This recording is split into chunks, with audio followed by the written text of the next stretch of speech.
The Figure in the Shadows by John Bellairs, Chapter 2. Lewis's mouth dropped open. Grandpa Barneveld's trunk was a big, heavy chest that stood locked at the foot of Jonathan's bed. Jonathan claimed that he hadn't opened it in over 20 years, and Lewis was always pestering him for a chance to peek into it. Now he was going to have that chance. He felt like jumping up and down in his seat. And he could tell that Rosarita was excited too. "Oh boy, Uncle Jonathan!" Lewis cried. "Oh boy, that'd be just great!" "I think so too," said Rosarita. "So do I," added Mrs. Zimmerman, "seeing as how I'm a nosy old lady who likes surprises." "You certainly are, Frizzywig," said Jonathan. "Nosy, that is. Now, tell me, folks, would you like your ice cream and cookies now or after we open the chest?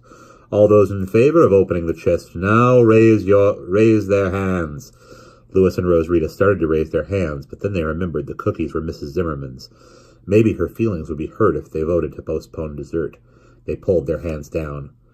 Mrs. Zimmerman glared at the two of them and raised her hand. "May I speak, teacher?" she said in a whiny little voice. "Sure, go ahead," said Jonathan, grinning. "If you don't go up and help me bring that chest down right now, I'll turn you into a wastebasket full of pencil shavings, understand?" "Aye, aye," said Jonathan, saluting. He and Mrs. Zimmerman got up and went to get the trunk. Lewis and Rosarita wandered into the study. They stood around leafing through books and drawing pictures in the dust on the library table. Before long, they heard doors slamming and a lot of banging and one loud shout from Jonathan, followed by some muffled swearing.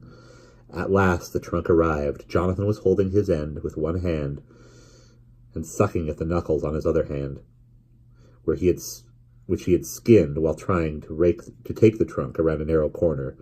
"Well, here we are," said Mrs. Zimmerman. She set her end of the trunk down and mopped her face with a purple handkerchief. "What did your grandpa store in here, Jonathan? Cannonballs?" "Just about," said Jonathan. "Now, as soon as I can find the key, wonder where it is." Jonathan scratched his bushy red beard and stared at the ceiling. "Oh, don't tell me you've lost it," said Mrs. Zimmerman. "No, I haven't lost it. I just don't remember where it is. Half a minute." Jonathan left the room, and they heard him going back upstairs. "I hope it isn't lost," said Lewis, who could get gloomy at a moment's notice if things weren't working out just right. "Don't worry," said Mrs. Zimmerman. "If worst comes to worst, your uncle will shoot the lock off with Grandpa Barneveld's Civil War pistol, unless it's locked in the trunk with everything else." While Jonathan was upstairs hunting for the key, Lewis and Rosarita had a chance to examine the outside of the old trunk. It had a humped lid, which made it look like a pirate chest. But it was really a steamer trunk, a kind of suitcase that people used to take with them on ocean voyages a long time ago. The trunk was made of wood, but it was covered with alligator leather. 3 big straps of hammered copper had been nailed across the lid for decoration. They had turned bright green with age. The lock plate was made of copper, too. It was shaped like a baby's face. The baby's mouth was the keyhole. After what seemed like a long time, Jonathan returned. In his hand he held a small iron key with a cardboard tag dangling from it. "Where was it?" asked Mrs. Zimmerman. She was trying hard to suppress a giggle. "Where?" snapped Jonathan. "Where? Exactly where you'd expect it to be, at the bottom of a vase full of Indian head pennies." He knelt down and stuck the key in the lock. Lewis, Rosarita, and Mrs. Zimmerman gathered behind him. The lock was stiff and rusty, so it took Jonathan several tries, but at last the key turned. Carefully, he lifted the shaky old lid. The first thing that Lewis and Rosarita noticed when the trunk was open was the inside of the lid. It was covered with faded pink wallpaper, and somebody, long ago, maybe a child, had pasted pictures on the paper. The pictures looked as if they had been cut from a very old-fashioned magazine. Lewis and Rosarita looked inside the trunk. Under a thick, gritty layer of dust were a number of parcels done up in newspaper and string. One was long and curved and thin. Another was flat and square. Some were just big and bulky. The newspaper was old and yellow, and some of the parcels were coming undone because the string was rotting. Jonathan reached in and started handing parcels around. "Here you are, one for you, Lewis, and one for you, Rosarita, and even one for you, Pruny, and one for little me." "Ha!" said Mrs. Zimmerman as she tugged at a piece of string. "I'll bet you saved the best one for yourself." Lewis had a long, curved parcel. When he had ripped the paper off one end, he saw the tarnished brass hilt of a sword. "Oh, boy," he said. "A real sword!" He ripped the rest of the paper off and started swinging the sword around. Fortunately, it was still in its sheath. "Have at thee, a foul fator!" he shouted, lunging at Rosrita with the sword. "Hey, Sir Ector, watch it, will you?" said Jonathan. Lewis stopped and looked sheepish. Then everybody, including Lewis, laughed. "You might have known what would happen when you put a sword in the hands of a 11-year-old boy," said Mrs. Zimmerman. "Here, let me see it." Lewis handed the sword to Mrs. Zimmerman. Tugging gently, she eased it halfway out of its scabbard. The tarnished blade flashed dimly in the lamplight. "Whose sword was it?" asked Lewis. "Grandpa Barnevelt's," said Jonathan. "It's a cavalry saber. You can tell because it's curved and quite heavy. Put it back in its sheath, Florence. Knives make me nervous." Lewis knew a little about Grandpa Barnevelt. He had seen his name on the Civil War memorial, and Jonathan had told him a few stories about the old man, but these stories had merely whetted Lewis's appetite. "Grandpa Barnevelt was a lancer, wasn't he?" asked Lewis. "That's right," said Jonathan. "Rosrita, open your package." Rosrita was holding a soft little parcel. When she popped the string and ripped off the paper, she found that she was holding a pile of old clothes. On top was a blue shirt that had been folded up so long it wouldn't come unfolded. Under that was a pair of baggy red pantaloons and a flattened red felt cap with 5th Michigan Free Zouave Lancers embroidered on it in gold thread. "What are the 5th Michigan whatever they are?" asked Rosrita. "Idiots," snapped Mrs. Zimmerman. "Idiots they were, the whole bunch of them." "That's true," said Jonathan, stroking his beard. But that is probably not the answer Rosrita wanted. In the first place, well, let's let Lewis answer that. He's read about lancers. "Lancers are cavalry soldiers with long spears," Lewis explained. "They use the spears to run the enemy soldiers through." "If they got close enough," said Jonathan. "You see, Rosrita, lancers were a sort of holdover from the Middle Ages, when knights used to knock each other off their horses with spears. But in the Civil War, lancers had to charge against soldiers who had muskets, rifles, and cannons." "That sounds kind of dumb," said Rosrita. "How come they wanted to do that?" "Well, I'm not quite sure," said Jonathan, "but I think they had some idea that those long spears and flapping pennants and bright-colored uniforms would throw terror into the foot soldiers of the enemy." "Did they?" asked Lewis. Jonathan looked confused. "Did they what? Strike terror into the enemy?" "Oh, well, yes, sometimes they did, but more often than not, the soldiers with the muskets and rifles cut the lancers to pieces. That is what happened at the Battle of Spotsylvania Courthouse.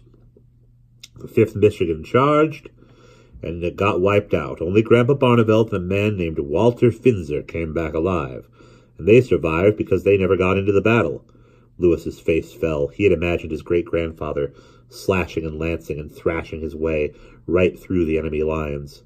"How come they didn't get into the battle?" he asked. "Go ahead, Jonathan, tell them," said Mrs. Zimmerman, grinning. She had heard the story 1,000 times, but it still tickled her.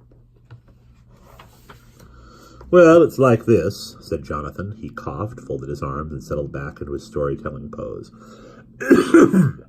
"Your great-grandfather, Lewis, was not one of the bravest men in the world.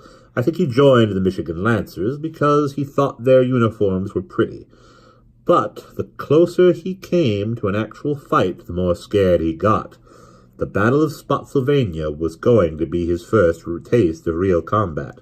Well, now, on the night before the battle, Grandpa was playing poker by the campfire with some other members of the company, and he found that he was holding a very good hand. I think it was a full house or 4 of a kind or something like that. Anyway, before long, only Grandpa and Walter Finzer were left in the game.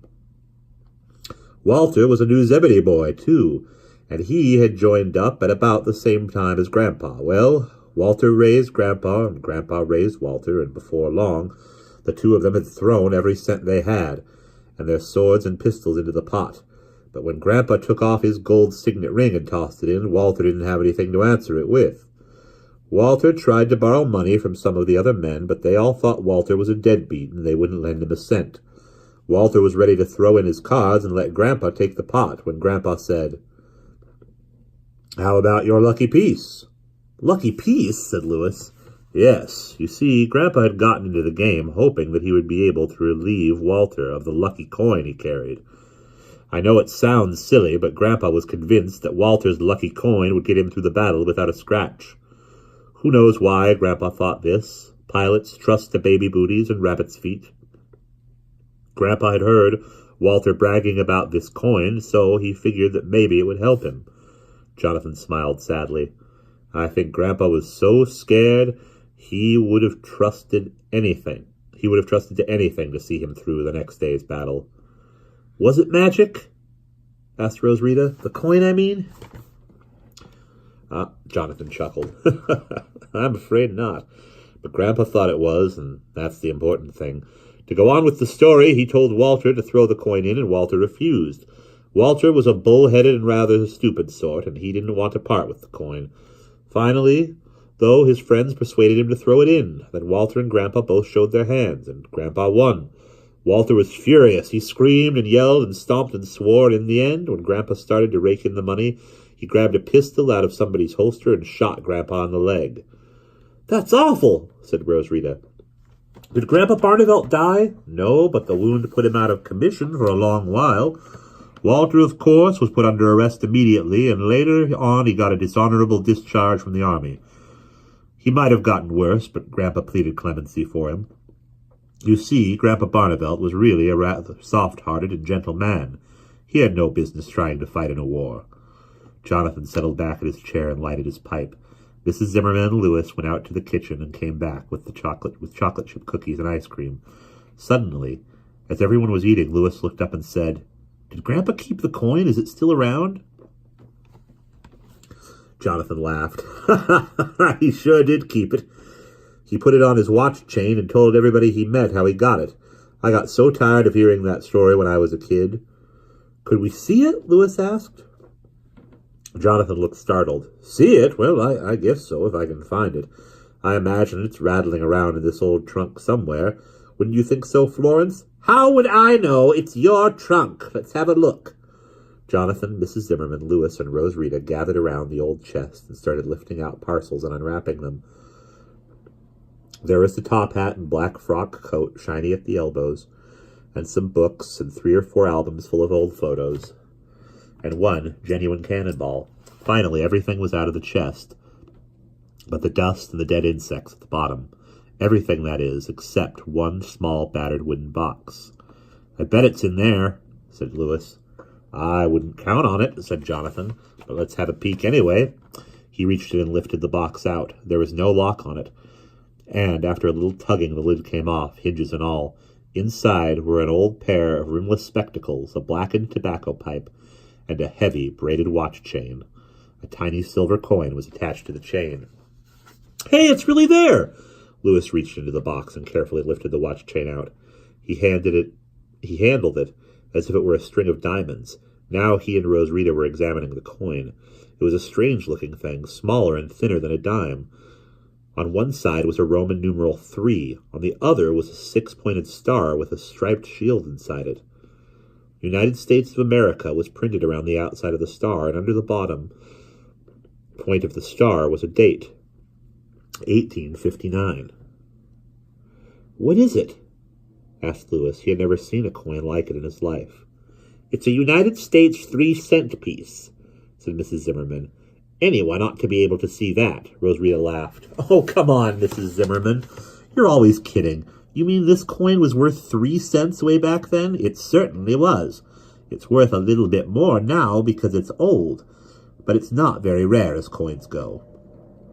"Why did they have 3-cent coins?" asked Louis. "Wouldn't it have been easier just to use 3 pennies?" You'll have to ask the United States Mint why they had 3-cent pieces," said Jonathan. "At one time, they had half-cents and 2-cent pieces, and half-dimes and all sorts of weird denominations. So, as Mrs. Zimmerman says, this coin is not so strange, except for the fact that it's part of the story I just told you, and we will pause there.